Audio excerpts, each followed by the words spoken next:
Hello and welcome to Quick Solution. In today's video I'm going to show you how you can view your recently viewed pins on Pinterest. So let's go forward and open the Pinterest application, and you have to make sure that you are logged into your account. So at the bottom of the page there are a few options that you can choose from, but you'll have to select the one that says saved, and there is like a little man on that icon. And right now, at the top right corner, you'll have the option with the three dots. Hit on that and go to settings.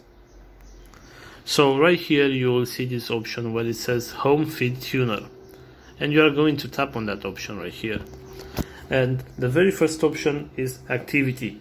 And as you can see right here, there is a list of the videos that I have watched on Pinterest, and as well as it says when I watched that video, and it's like a week ago.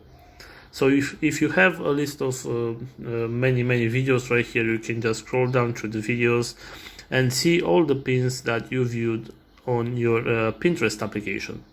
So this is all for today, guys. If you enjoyed the video, don't forget to like and subscribe to the channel for more videos like this one.